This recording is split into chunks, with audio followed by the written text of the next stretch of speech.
안녕하십니까. 신동훈 세무사고요.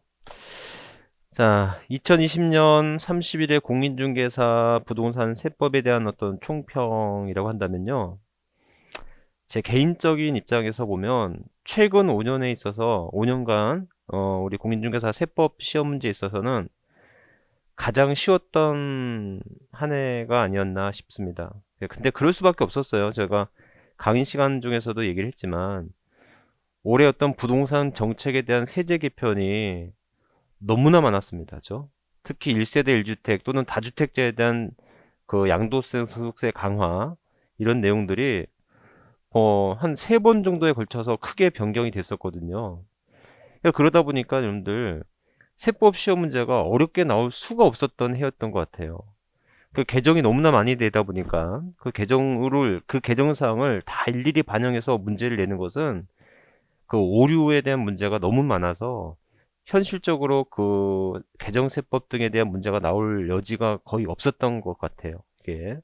그래서 31회 시험 문제가 세법에 있어서만큼은 최근 5년에 있어서 가장 쉬웠던 문제가 아니었나. 좀 가장 평범했습니다. 평범했고 어려운 문제가 나왔어도 그 어려운 문제가 그렇게 많지 않은 그런 한 해였던 것 같아요. 그래서 근데 이제 문제가 올해 어느 정도 세법이 다 정비 개편이 되기 때문에 내년에는 정말 어렵게 나올 것 같습니다. 문제가. 그래서 기본적으로 만약에 내년을 32회 공인중개사 세법을 준비하셔야 될 부분이 있다면 올해 같은 어떤 그런 그 공부는 좀 안 될 것 같고 좀 더 빡세다고 해야 될까요? 조금 속된 말로 조금 어, 준비를 단단히 하셔야 될 것 같습니다. 그렇지 않으면 세법 공시에서 아마도 꽈라게 나올 수 있을 정도의 그 문제일 것 같아요. 그래서 여러분들 상대적으로 올해 취득세 문제가 좀 덜 나왔습니다. 취득세에 대한 문제가 우리 등록면허세나 재산세 문제가 많이 나왔고요. 그런데 이제 내년에는 모든 세법이 그 정비가 다 된 상태이기 때문에 내년에는 아마 종전과 같은 문제 스타일로 다시 돌아가지 않을까 이렇게 잠시만 예상을 하게 됩니다. 그래서 여러분들 뭐 총평이라고 해야 될 것까지는 없을 것 같고요. 그래서 그만큼 올해가 좀 세법으로서는 기회였던 한 해였던 것 같은데 이 기회가 내년까지 좀 이어졌으면 좋겠지만 내년에는 이제 세법이 어느 정도 다 정비가 된 상태이기 때문에 상대적으로 좀 공부도 좀 심도 있는 공부를 해야 하지 않을까 싶습니다. 그래서 총평이라고까지는 할 건 없지만 이 정도로서 마치도록 할게요. 자, 그러면 부동산 세법 해설 강의 이렇게 한번 하도록 하겠습니다. 그래서 부동산 세법 해설 강의를 보시면 자, 첫 번째 25번 문제예요. 지방세법상 재산세 과세 표준과 세율에 관한 설명으로 옳은 것을 모두 고른 것을입니다. 그래서 여러분들 제가 이거 강조했던 것 중에 하나인데요. 여러분들 원래 여러분들 표준세율이라고 하는 것은 모든 지방자치단체가 반드시 적용하지 않아도 되는 세율이었죠. 그래서 여러분들 표준세율은 취득세, 등록면허세, 재산세가 이제 표준세율인데 자, 이런 표준세율은요. 탄력 적용이 가능하거든요. 그래서 보통 50% 범위 내에서 가감할 수 있었어요. 자, 그런데 중요한 게 뭐였냐면 이 50% 범위 내에서 가감할 수 있는데 재산세는 개정 전에는 이렇게 50% 적용세율을 5년간 적용하도록 돼 있었는데 이게 개정되고 나서 후에는 5년간이 아니라 해당 연도에만 이렇게 적용하도록 돼 있었죠. 이렇게. 그래서 여기 보시면 3년간이 아니고 그죠? 해당 연도에만 적용하는 것이다 라는 겁니다. 그래서 자, 표준세율은 100분의 1000분의 40이다 라고 했을 때 이거 맞는 규정이고요. 그렇죠? 이렇게. 그다음에 여러분들 제가 누누이 강조했잖아요. 누누이 강조한 것 중에 하나가 뭐냐면 재산세 과표인데 여러분들 재산세 과세 대상 뭐였어요? 재산세 과세 대상은 토지, 건물, 주택, 선박과 항공기를 대상으로 하는 거잖아요. 그렇죠? 그래서 토지, 건물, 주택, 선박, 항공기인데, 자, 토지는 뭘로 한다? 과표는 시가 표준액으로 하죠. 자, 그런데 이 시가 표준액에 토지, 건물, 주택일 때만큼은 여기에 뭐 곱한다?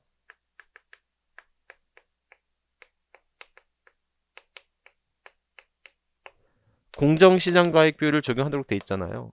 그래서 과세 표준은. 그래서 여기 이 과세 표준인데 이 공정시장가액 비율이 토지 건물일 때는 70%로 하고 주택일 때는 60%로 하는 거 맞죠? 그래서 시가 표준액에 공정시장가액 비율 60% 곱하고 구매를 한다라고 했을 때 이거 맞는 문제가 되겠죠. 그렇죠? 그래서 니은 디귿 답이 되겠습니다. 그렇죠? 답은 4번이 되겠고요. 여러분들 난이도를 따지면 중하 정도의 문제 충분히 정말 충분히 맞출 수 있었던 문제 25번의 문제가 되겠고요. 그렇죠? 이렇게. 그래서 답은 4번이었고요. 자, 그 다음에 26번. 자, 지방세법상 재산세 과세 대상 및 납세 의무자에 관한 설명으로 옳은 것은입니다. 그래서 여러분들 자 1번 보시면 답은 이제 1번인데 신탁법에 따른 신탁재산에 속하는 재산 종합산당수는 수탁자의 고유재산에 속하지 아니한 것을 한다. 자, 이게 맞는 답이 맞는 거고요.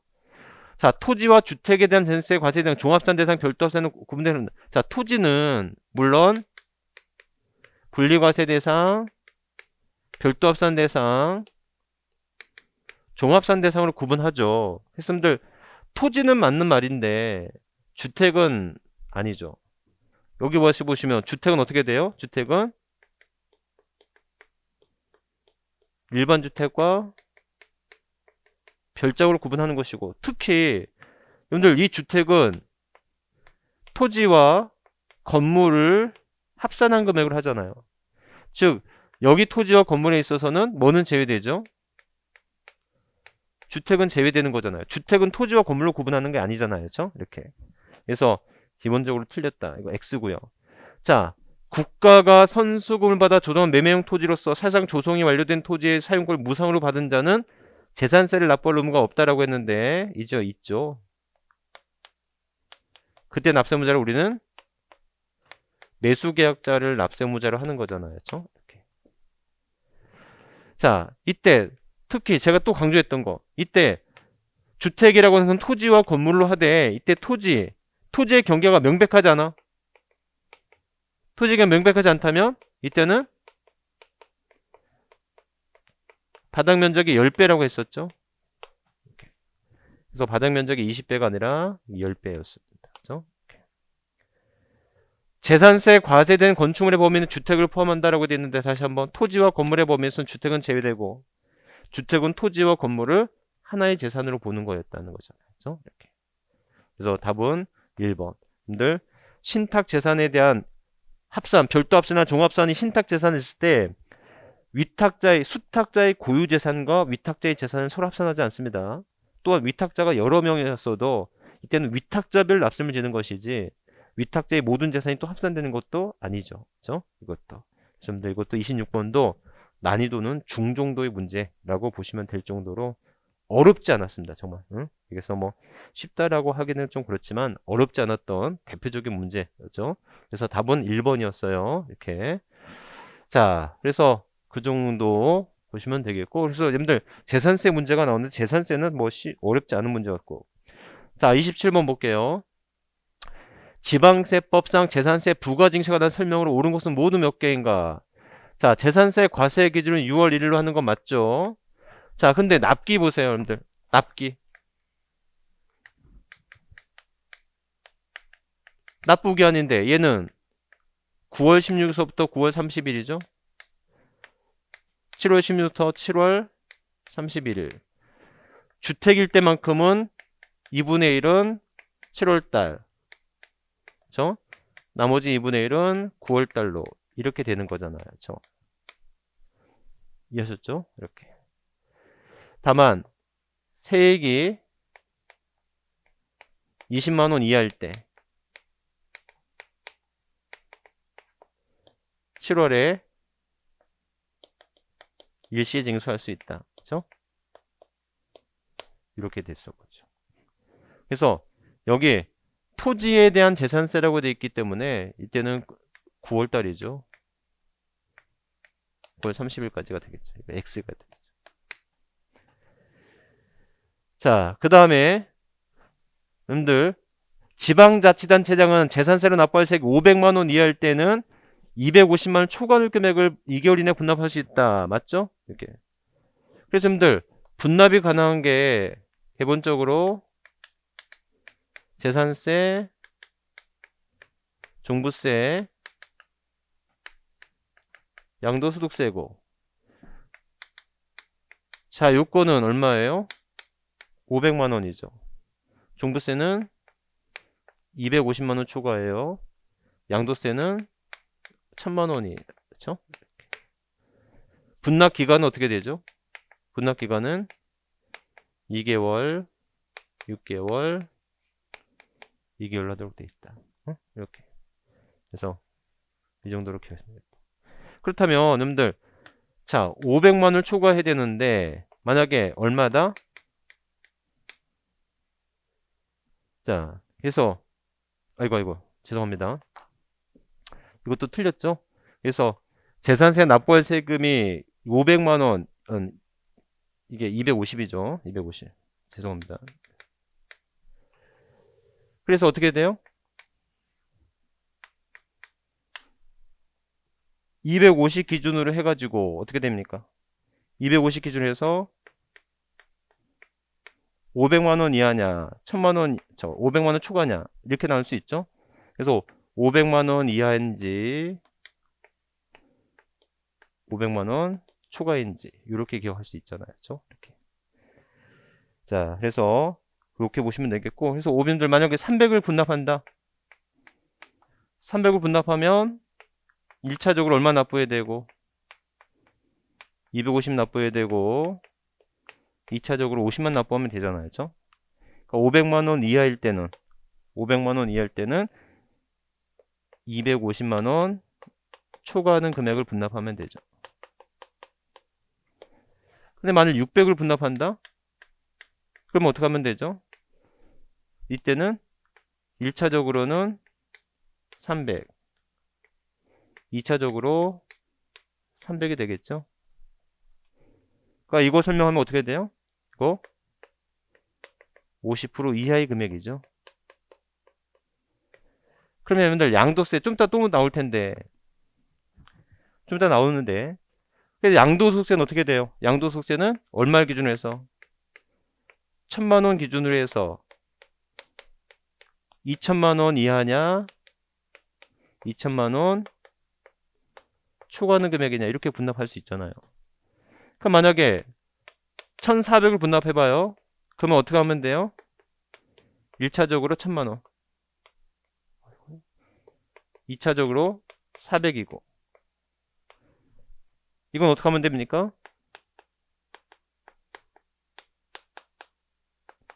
1000만 원 초과하는 금액으로 하면 되죠. 1000만 원 초과하는 금액 하면 되죠. 만약에 2600은 납부해볼래요?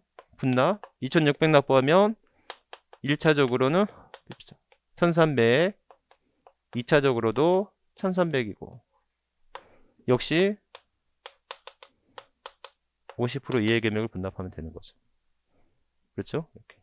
그래서 좀 이따 또 나올 거니까 이렇게 분납 다시 한번 기억하시면 되겠죠. 그래서 여러분들 자 그래서 250만원을 초과하는 금액을 납부기간이 2개월 이내 분할 납부할 수 있습니다. 이거 맞는 얘기가 되겠죠. 그렇죠? 이렇게. 자 특별징수 요거 틀렸죠? 특별징수가 아니라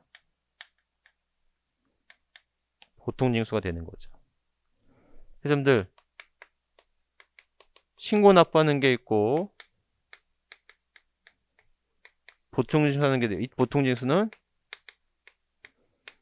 고지서에 의한 납부를 말하겠죠. 자, 예외적으로 특별징수인데 이 특별징수는 국세에서는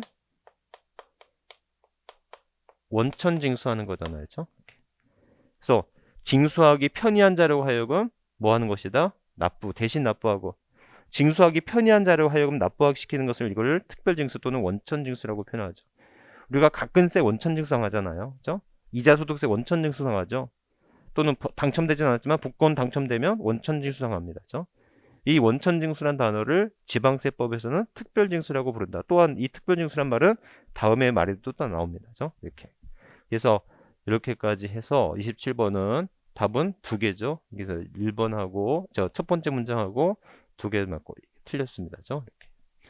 그래서 이것도 충분히 맞출 수 있었던 어렵지 않았던 문제 보시면 되겠고. 자, 28번이에요. 여러분들 설명으로 옳은 것은입니다. 여러분들 부동산에 관한 권리 발생한 양도차손은 토지 양도차에서 발생한 양도소득에서 공제할 수 없다. 틀렸죠? 여러분들 소득별이라고 하는 것인데 소득별이라고 하는 것은 뭐예요? 여러분들 양도세 과세 대상은 부동산,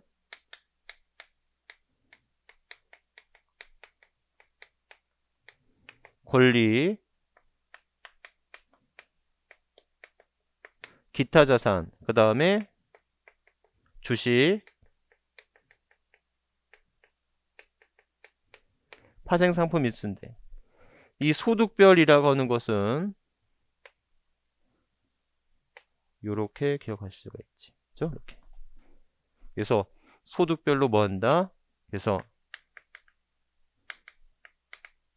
양도차손이 있는데 근데 여기서 500원이 있고 여기서 200원이 있고 여기서 주식이 200원 소득금액이 있을 때 이 양도차손은 다른 자산의 양도소득금액과 통산할 수 있죠?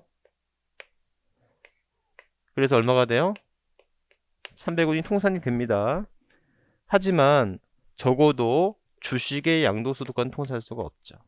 이렇게. 그래서 요거 발생한 양도 공제할 수 없다. 이거 틀렸고요.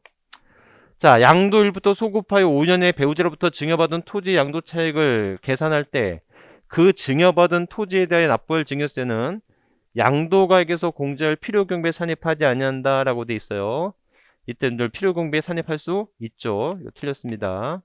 그 다음에 사업소득 금액의 계산에 있어서 필요경비로 산입한 현재가치 상각액은 양도차익 계산할 때 양도가액에서 필요경비로 본다. 여러분들 제가 강조했던 게 뭐냐면 자 이런 소송 비용 등이 있는데 이런 소송 비용 등이 사업소득에서 필요경비로 공제를 받았다면 양도소득에서는 필요경비 인정받을 수가 없었지. 맞죠? 그렇다면 따는 필요경비로 공제받지 않았다면 양도소득이 필요경비 인정받을 수가 있는 거 아니었겠습니까? 그러니까 하나의 금액은 한쪽에서만 필요경비로 공제를 받아야 되는 것이잖아요.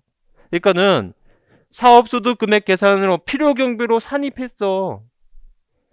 필요경비로 산입했으면 양도차익 계산할 때 양도에서 필요경비로 볼 수가 없어야 되겠지. 어느 한 군데서만 공제를 받았어야 되니까요. 현재가 차린 차금이 뭐야? 라고 하는 것은 두 번째 문제를 치고 그 현재가 차린 차금 상각액이 다른 소득에서 필요경비로 공제받았다면 양도소득은 필요경비로 공제받을 수가 없어야 되는 것이다. 그죠? 이렇게. 자, 그러면 2번하고 4번인데 결국 여러분들 기납부 증여세잖아요. 여러분들 배우자 등 이월과세가 있고 그죠? 배우자 등 이월과세가 있고 그 다음에 증여 후 양도 부인의 규정이 있을 텐데 이때 기납부 증여세가 있다면 얘는 필요경비 공제해주죠. 하지만 얘는 세공제, 즉 증여로 보지 않습니다. 이긴 거였어요. 그렇죠? 그래서 필요경비에 산입한다가 아니라 필요경비에 산입하는 게 아니라 증여로 안 보고 징여로 보지 않기 때문에 환급 또는 세액공제를 해야 되는 겁니다. 그래서 틀렸죠. 그래서 답은 5번입니다. 그죠? 이렇게. 자, 이런 거예요. 여러분들, 자, 5번을 보시면 시가와 대가와의 차이가 둘 중에 작은 거거든요. 시가의 5%와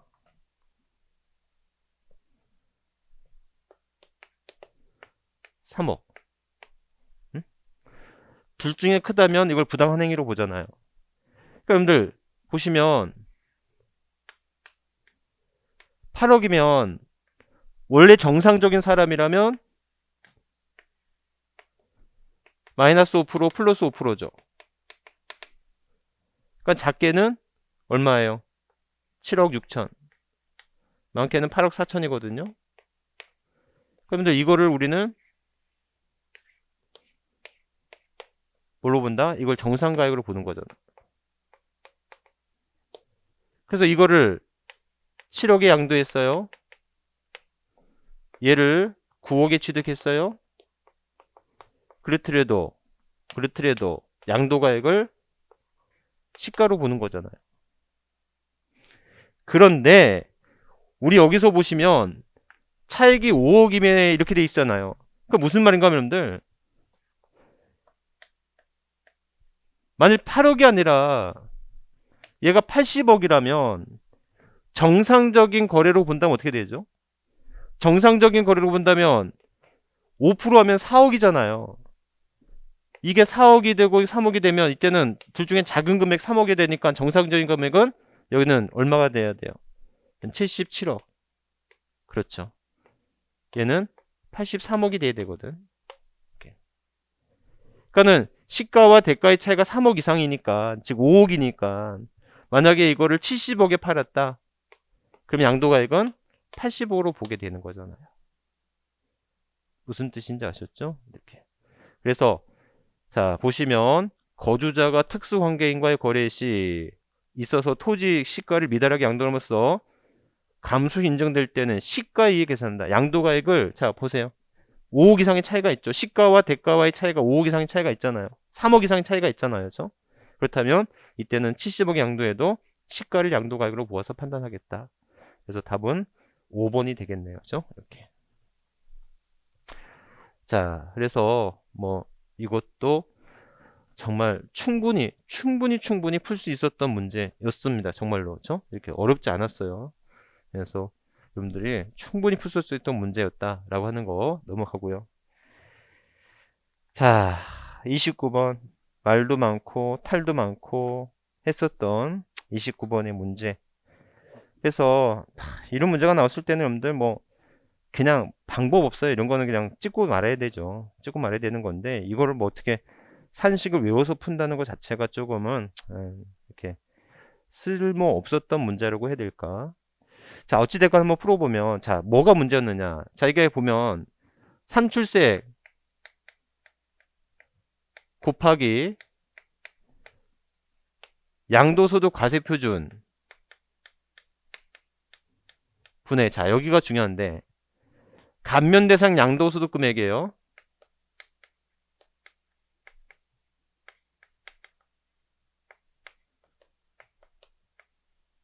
마이너스 기본 공제입니다.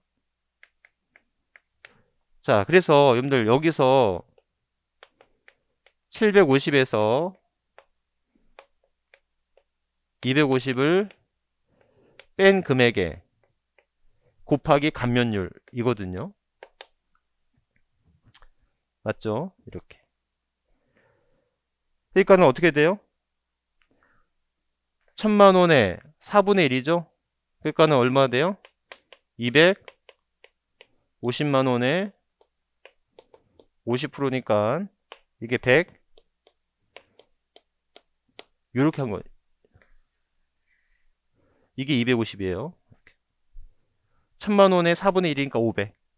그죠? 이렇게. 4분이니까 250. 이렇게. 자, 근데 여러분들 여기서 중요해요. 뭐가 중요하냐? 자, 보세요. 아이고, 아이고. 여기서 이제 이 기본 공제인데, 이 기본 공제를, 그러니까 이 항에 보면 뭐라고 되어 있냐면, 감면 대상 이외의 소득에서 이걸 공제할 건가 말 건가 문제가 있거든요. 그러니까는 과세표준 계산할 때 250만 원을 미리 공제했으니까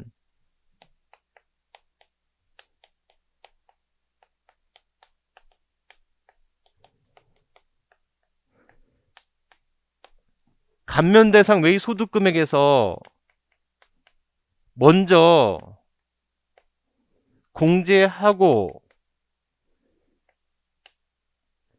미공제되는 것을 할 거냐, 미공제분만 할 거냐, 아니면 전체를 공제할 거냐, 요게 문제거든요. 그래서 여러분들 이게 뭐 개정이라기보다는 예전에는요 미공제분만 했었어요. 현재는 전체를 그냥 공제하도록 돼 있는 거예요. 저도 그러니까 여러분들 이게 좀 어려운데 여러분들 이게 뭐 법으로 정해진 거 아니에요. 법으로 정해진 게 아니고 그냥 해석으로만 하도록 돼 있어요. 논리적으로는 미공제된 거, 감면 대상 외의 소득에서 공제되지 않은 것만 빼야 될 거야. 그러니까 예전에 만약에 250을 다른 소득에서 공제 받았다면 이게 빵이 돼 있어야 되지. 그러니까 이거를 빵으로 할 거냐, 250을 그냥 그대로 공제할 거냐, 여기에 대한 문제가 있는데, 여러분들 저도 이의 제기를 하긴 했지만 받아들여지진 않을 것 같아요. 제가 봤을 때. 그러니까 왜냐하면 해석이 그래요. 해석이.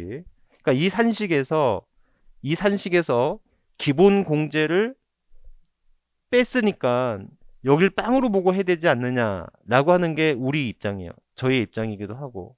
그게 더 합리적일 것 같아요. 미리 다 공제했으니까. 그래서 옛날 해석에는 이 기본 공제를 이미 다른 데서 공제받았으니 미공제분, 공제되지 않은 소득 금액만 공제되지 않은 기본 공제만 빼야 된다. 즉 이미 다 공제를 받았으면 뺄 거 없다. 이렇게 했던 것이 종전 해석이었고요. 지금의 해석은 무조건 다 빼라. 그냥 그 전에 다른 공제 대상 소득 금액이 감면 대상 소득 금액 위에서 공제를 받았더라도 산식으로서 250을 빼야 된다라고 하는 입장이 지금 현재 입장이라는 거예요. 그래서 125만 원이 답이 맞긴 맞아요. 맞긴 맞는데 이 제기가 받아들였으면 좋겠지만 현실적으로 조금 불가능하지 않을까 싶습니다. 이거는 그러니까 논란의 여지가 없잖아 있습니다.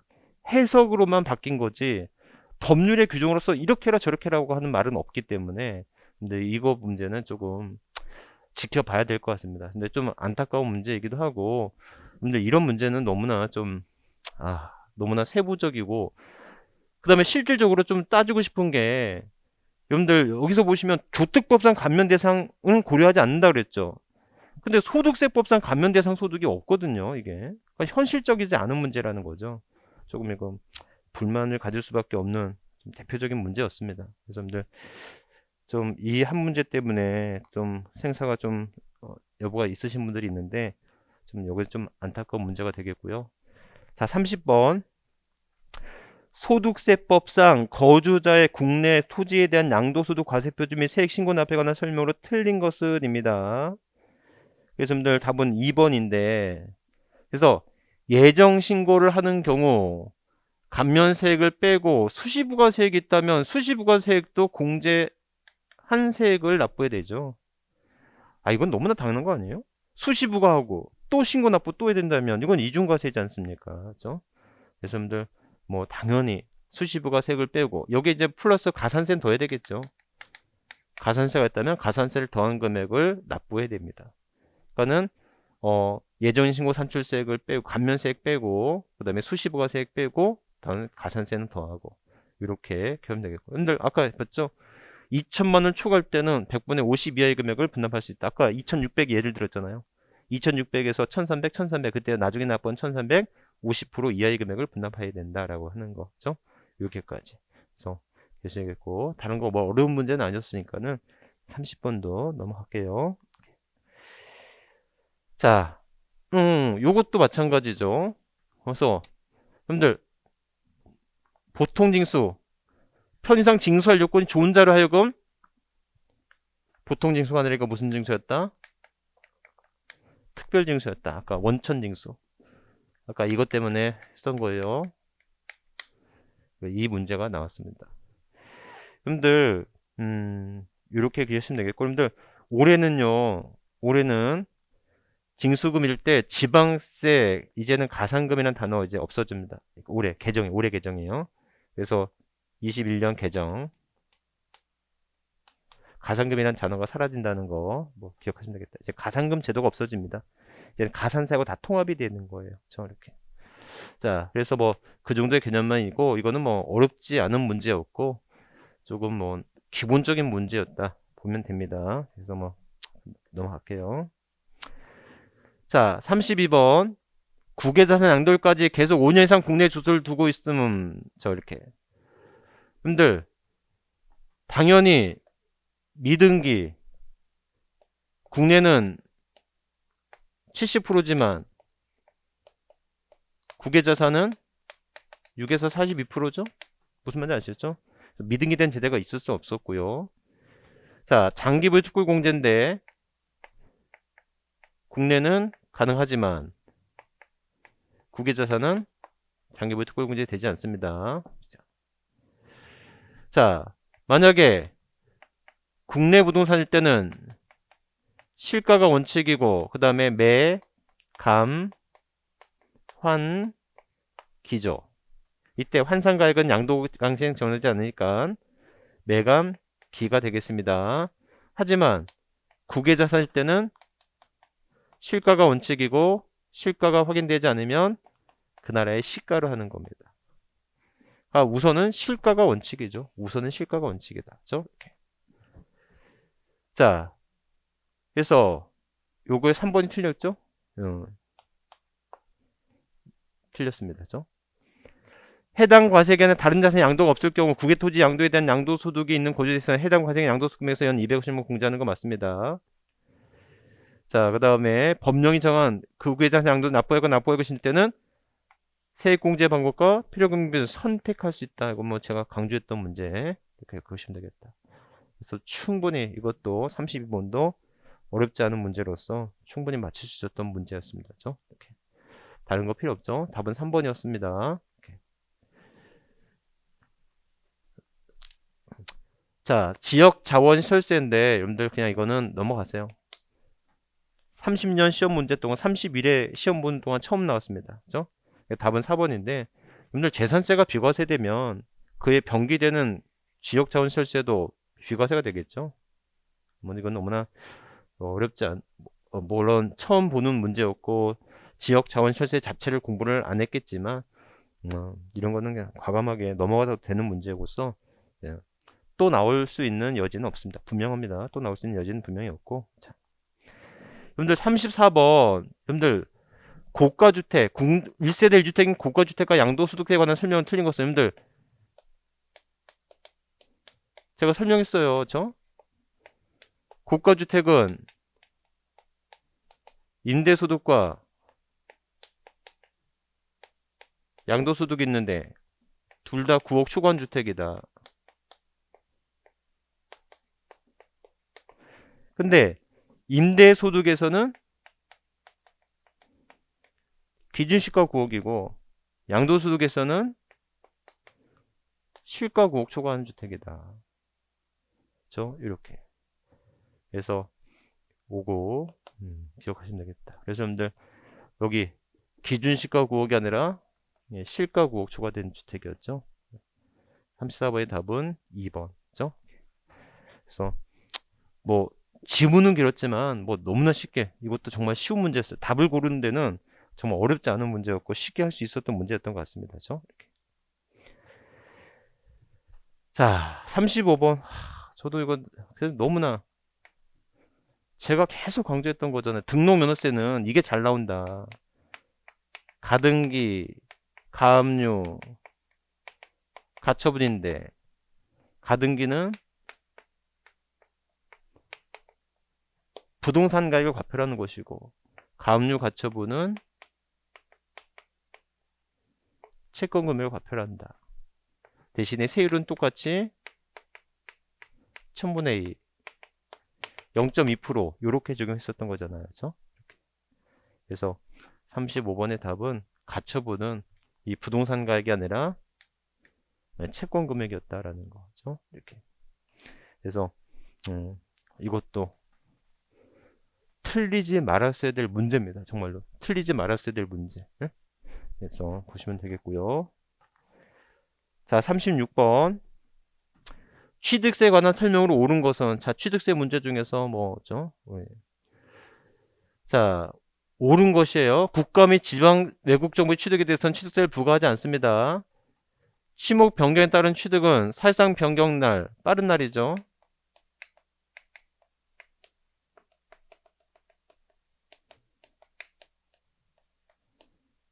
사실상 공부일과 공부상 변경일, 빠른 날. 물론 그 이전에 사실상 취득하는 부분에 대해서는 사실상 취득일 취득시라고요. 3번 국가가 취득세 과세물을 매각하면 매각일도 60일 이내 지자체장에게 신고해야 된다. 그렇죠? 이렇게 되겠고, 그 다음에 법인이 아닌 자가 건물을 건축해 취득한 경우 취득가액 중 100분의 80이 아니라 100분의 90이 돼야 되겠죠. 자, 100분의 90, 그렇죠? 90. 60일이 아니라 30일이 되겠고요. 자, 답은 5번. 토지를 취득한 자가 취득한 날부터 1년에 그 인접한 토지를 취득할 때는 1건의 토지의 취득으로 취득의 면세점을 적용한다라는 거죠. 답은 5번. 이렇게. 그래서 36번도 여러분들 면세점은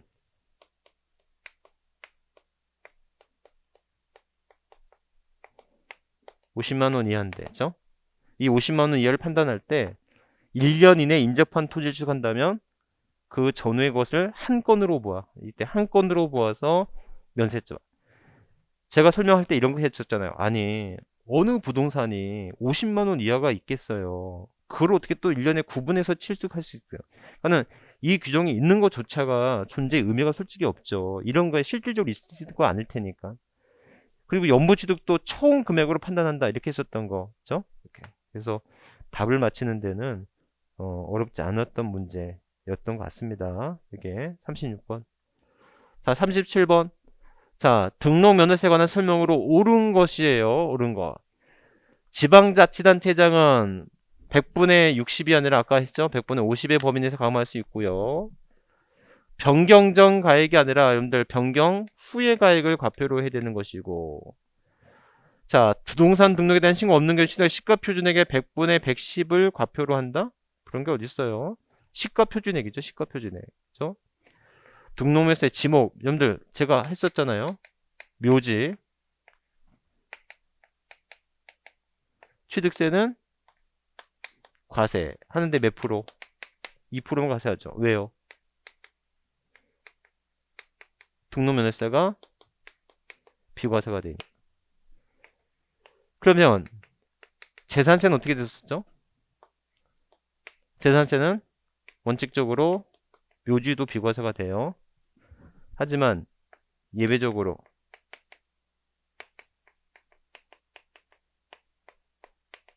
법인 묘종에 대해서는 별도 합산 과세가 됐었죠. 이렇게. 부과한다. 이거 틀렸어요. 자, 부동산 소재지로 한다. 그죠? 이렇게. 그래서 37번의 답은 5번. 납세지 무조건 소재지다. 주소지 아니다. 이런 거 했던 거. 납세지 다시 한번 기억나시죠? 이렇게. 그래서 뭐 이것도 충분히 정말로 했을 수 있었던 문제. 37번 어렵지 않았었던 문제입니다. 그죠? 이렇게. 자, 38번. 부동산 관련된 사업소득에 관한 설명으로 옳은 것은 국외에 소재한 주택은 임대소득은 주택세 관계없이 과세하지 않는다. 그래서 자, 공익사업을 위한 토지 등의 취득 및 보상에 관한 법률에 따른 공익사업과 관련하여 지역권을 대하면서 발생한 소득은 발생한 소득을 한다가 아니라 이때는 기타 소득. 그래서 여러분들 제가 용밀권이라고 해서 전세권, 지상권, 지역권이 있는데 대여가 되는 것은 사업소득이었죠. 즉 임대업이었어요. 그런데 자, 제가 이거 정말 나온다고 그러지 않았습니까? 지상권, 지역권은 원칙적으로는 사업소득이 맞지만 예외적으로 공익사업 목적으로 일시적 대여가 되는 것은 그거는 기타 소득이다 라고 했었던 거잖아요. 그렇죠? 여러분들 소득세 납세지는 소재지가 아니라 어디예요? 주소지. 납세지 문제 매번 나온다 그랬잖아요. 그렇죠? 자, 작물 생산에서는 비과세가 되는 거 맞고요. 자, 요것도 마지막 시간에 했었어. 여러분들 임대업이 있고요. 그 외 사업소득이 있거든요. 맞죠? 그런데 이 임대업은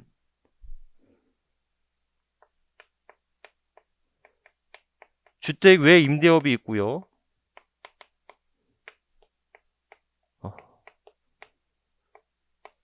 주택 임대업이 있잖아요. 이때 결손금이 있다면 주택 외의 임대업의 결손금은 타소득과 통산할 수 없지만 주택 임대업과 그 외 사업소득은 타소득과 통산할 수 있다라는 거 아닙니까? 그러니까는 보시면 주거용 건물 임대업에서 발생한 결손금은 종합소득 과표율 계산할 때 공제하지 아니한다가 공제한다죠. 아니한다가 아니라 한다. 아셨죠? 이렇게. 그래서 답은 4번이었습니다. 그죠? 이렇게. 그래서 38번도 정말 실수하지 않으면 충분히 이것도 풀 수 있었던 문제였던 것 같아요. 자, 뭐 했었고. 자, 39번. 종합부동산세법상 종부세 관한 설명으로 틀린 것은입니다. 그래서 매년 6월 1일 한다 맞고요. 자, 국내 원천 소지 발생하지 않은 이주택 소유한 경우 주택 소지를 납세지로 한다. 그래서 비거주자인 개인으로서 국내 사업장이 없고 그때는 소재지 원천 소득이 없다면 이때는 소재지를 납세를 한다 맞고요. 과세기일 현재 재산세 납세는 국내 소유한 종합산과세 토지 가평기 5개월 초월되는 자는 해당 초대한 종합부동산세를 납부할 의무가 있다. 이것도 역시 맞죠. 5억, 주택일 때는 6억. 종합산 토지 재산세 부과된 세액이 적용받는 경우 상을 적용받기 전의 세액을 종합산 대상 토지분 세액에서 공제하는 거 맞습니다. 자, 납세고지서에 자 보시면 답은 자 이거 틀렸죠? 종합합산 대상 토지의 재산세로 부과된 세액의 세부담상을 적용받는 경우에는 상한을 적용받은 후의 세액, 이거 기출문제잖아요. 이거 기출문제 나왔었던 거. 그렇죠? 그래서 받기 전의 세액이 아니라 받은 후의 세액을 토지분 종합산 대상에서 공제합니다. 그렇죠? 그래서 자, 이 정도 보시면 되겠고. 5일 전까지 발부된다. 5일 전까지 납부기 개시 5일 전까지 발부해야 된다라고 하는 것도 이거는 운시 규정이다. 이런 것도 제가 했었던 것이고요. 그렇죠? 이렇게. 그래서 39번의 답은 4번인데 여러분들 이 4번은 작년인가 재작년에 나왔었던 문제 똑같은 지문인 겁니다. 아셨죠? 이거 기출 문제였어요. 그렇죠? 이렇게까지. 자, 40번. 신고 납부에 관한 설명으로 옳은 것은입니다. 옳은 것은. 자, 보시면 상속으로 인한 것은 상속 개시일이 아니라 상속 개시일이 속하는 달에 말일부터 6개월이죠. 상속 개시일이 속한 달에 말일부터 6개월이 되겠고. 자, 표준세율 중에서 이미 납부한 세금인데 이미 납부한 세금 가산세는 제외된 금액으로 했어야 된다라고 하는 거죠. 자, 지목 변경으로 인한 신고할 때는 100분의 80을 적용하지 않습니다. 즉, 여러분들 만약에 신고 안 하고 처분했으면 이때는 중과산세 80%잖아요. 자, 그런데 이런 중과산세가 제외되는 게 있을 수 있죠. 첫 번째, 등기나 등록을 불필요로 하는 것들. 단, 회원권은 제외됩니다. 두 번째, 간주취득. 이것도 기출문제예요, 여러분들. 이거 간주취득이잖아요. 간주취득의 경우에는 중과산세 적용하지 않는다. 간주취득은 신고하지 않고 처분하더라도 중과산세 적용하지 않는다는 거죠. 이렇게 기억하시면 되겠고. 자, 신고를 다하지 않고 산출세를 등록하기 전까지 납부할 때에는 무신과산세를 부과되지 않는다. 제가 누구는 정말 등록면서 나오면 이거 나온다 그랬잖아요. 그렇죠? 이렇게. 이거 틀렸죠. 무신과산세 부과되지 않는다. 신고 무신과산세를 적용하지 않습니다. 그렇죠? 이렇게까지. 그래서 답은 5번. 그렇죠? 그래서 11년까지 납부하기 전에 시장공세가 통보해야 된다. 요걸 뭐 조금 처음 듣는 얘기는 하지만 여러분들 다른 거 다 틀렸잖아요. 그렇죠? 이렇게. 그래서 이렇게까지 해서 이게 5번인데 여러분들 지금 같이 이렇게 풀어봤지만 정말 29번 문제 뭐 이 정도 문제 빼고는 여러분들 한 번씩 다 봤었던 문제입니다. 이게. 그래서 그렇게 어렵지 않은 정말 역대급으로 최근 5년간 세법 시험에 있어서 이 정도 쉬웠던 문제는 좀 없었던 것 같아요. 5년간에 있어서는 가장 쉬웠던 문제인 건데 이제 문제는 지금부터 이제 내년을 준비해야 되는 시험이라고 한다면 지금 같은 이제 행복한 문제는 나오지 않을 것 같습니다. 너무나 이제 세법이 개정이 다 완벽히 이루어지고 세법의 개정이 아마 크지 않을 거예요. 그렇기 때문에 올해 세법은 조금 더 난도 있게 좀 난도를 높여서 공부를 해야 될 필요가 분명히 있을 겁니다. 여러분들 세법 16과목이 16문제지만 앞으로 세법에 대해서 준비를 하지 않으면 정말 꽈락 나올 수 있어요. 그 정도로 그 공시 세법 문제가 장문화되고 좀 난도가 좀 높은 고난도의 문제가 나올 가능성이 크기 때문에 올해만큼은 준비할 때 세법을 좀 미리미리 준비하는 게 좋지 않을까 그 예상을 하고요. 저 역시 그렇게 하기 위해서 준비를 좀 더 하도록 하겠습니다. 자, 여기서 31회 세법 시험 문제 기출문제 해설 강의를 마치도록 하겠습니다. 수고하셨습니다.